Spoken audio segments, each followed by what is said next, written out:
राधे राधे। আপনারা সবাই কেমন আছেন? আজ রথযাত্রা। শ্রী শ্রী রাধা গোবিন্দ জিও মন্দিরের রথযাত্রা সভায় আমরা সবাই আজ উপস্থিত হয়ে আছি।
राधे जय राधे जय श्री कृष्ण बोलो जय राधे जय राधे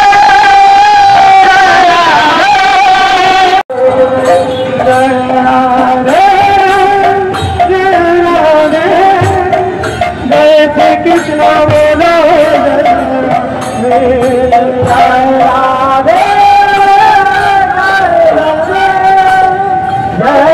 कृष्ण बोलो जय राधे जय राधे जय श्री कृष्ण बोलो Radhe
Hare Krishna Krishna Krishna Hare Hare Hare Ram Ram Ram Hare Hare Hare Krishna Krishna Krishna Hare Hare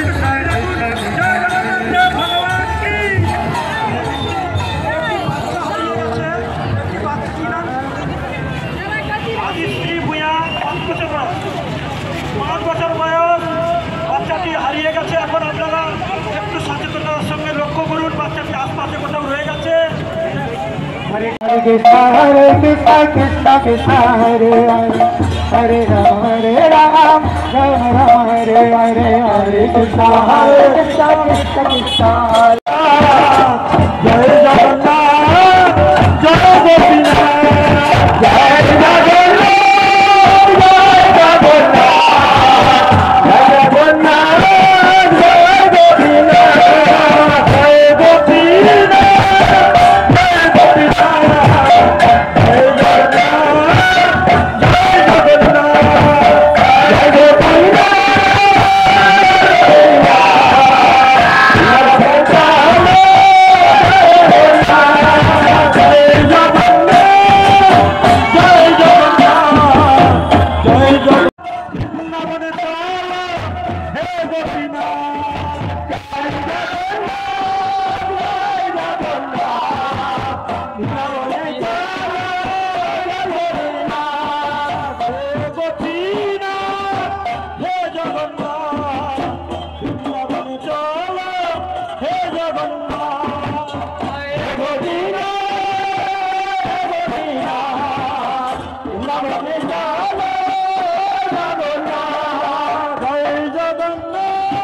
এই শুভ রথযাত্রায় সবাইকে জানাই আমার তরফ থেকে প্রীতি ও শুভেচ্ছা।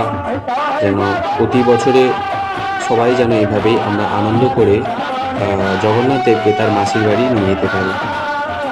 সবাই ভালো থাকবেন, সুস্থ থাকবেন।